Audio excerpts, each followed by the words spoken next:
Hey, TheFrosif here, Risk of Rain 2 extraordinaire. Now if you know me, you know that I know Risk of Rain 2. I've analyzed every single piece, intricacy, and detail of this game, and I'm basically just like cracked at the entire thing. You could say I am Mr. Risk of Rain 2, with a fro.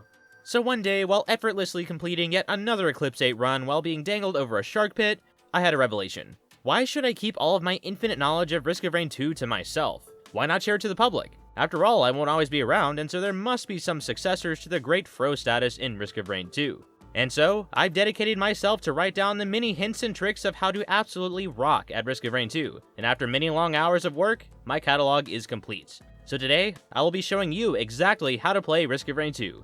You won't regret this.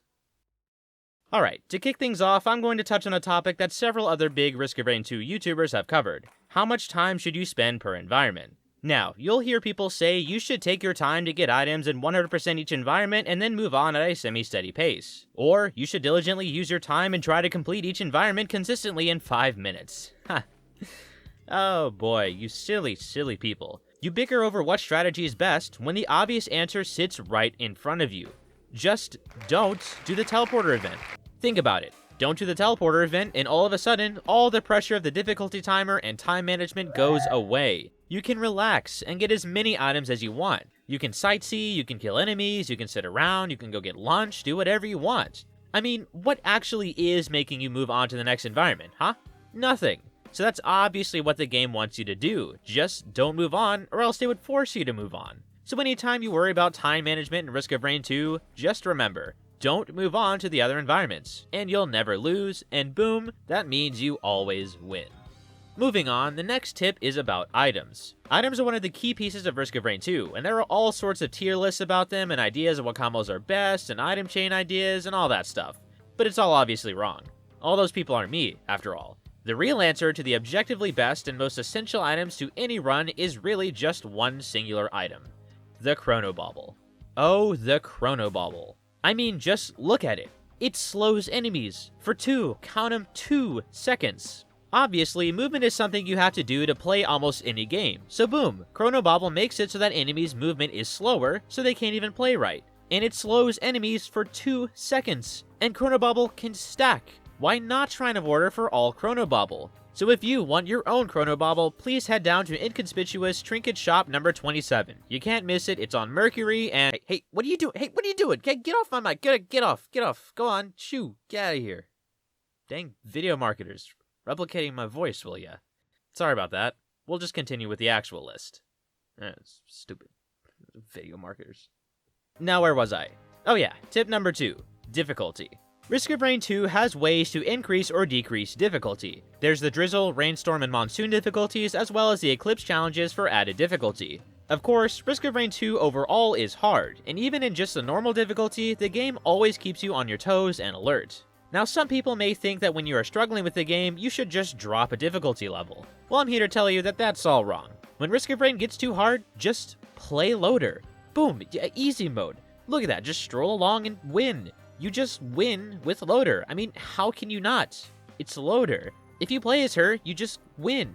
So, game gets hard, pick Loader, senpai. Alright, tip number 3, movement. Movement in Risk of Rain 2 is very important. It could be said that it is the most important aspect of the entire game. But what people may not know is how to move correctly. Take this scenario here. And stop. Now in this situation, should I A, maneuver around the enemy, or B, dodge to the side and counterattack the enemy? Got your choice? Well, the answer is neither. The correct answer is to stand my ground and take that hit. Think about it, if you just move around enemy attacks, the enemies are just gonna, attack again. So what do you do to fix that? Stand your ground. Show that wisp who's boss. That wisp will see that you aren't moving and think, oh no, oh boy, this guy is serious. I mean, who wouldn't be intimidated by the ground stand tactic? Now that wisp might kill you, but that wisp will always have the memory ingrained in its little mask that you stood your ground, and it'll tell all its friends of the incredible stature of your survivor for generations. Now I can tell you're probably doubting me, but watch this. See that wisp over there? It's just not touching me. I stood my ground before, and now it knows who's boss. Because yep, doesn't even try. Works every time. Okay, tip number 4, achievements. Risk of Rain 2 has an assortment of achievements, and many of them, once completed, unlock useful things such as items and survivors. Of course, mini achievements aren't exactly the easiest to get, as oftentimes they are a pretty tough challenge for the player to complete, and even on Drizzle, they can be hard, luck-based, or just tiresome to obtain. Now, you could just grind out the achievements and get the satisfaction of successfully 100%ing the game on your own after lots of time and dedication, or you could be a real Risk of Rain 2 player and make your own achievements. Beat a loop without an M1, ride the ally warship unit for over 30 seconds, punch an Elder Lumerian, play Artificer on the ground only, etc. Now you can 100% the game without having to 100% the game. What? No, I'm not trying to avoid achievements. I'm simply giving myself a challenge and expressing creativity. Stupid Huntress Piercing Wind achievement, Mercenary Ethereal achievement. Dumb. Not even good. Not even good abilities. Stupid.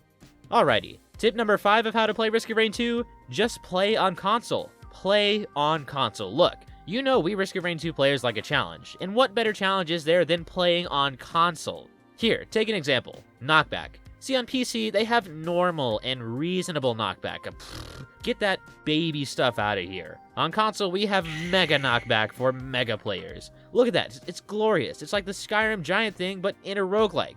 Now I have to be extra careful to not be sent to the stratosphere by a feather's touch, which adds to the challenge of the game. Because that's the intended point, obviously. Or take fiery lead trails. On PC, they might just do like a decent amount of damage. No, sir, we burn on console. I mean, we get really, really melted, which is just so fun to happen on, like, Loop 3 of a really good run you spent, like, 10 looter coins on.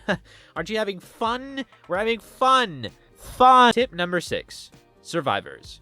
Now, in Risk of Rain 2, there are a plethora of survivors to choose from, ranging in capability and playstyle, all providing a unique approach to playing Risk of Rain 2 with their own individual strengths and weaknesses. But, that said, there is, of course, your survivor. You know, the one you main.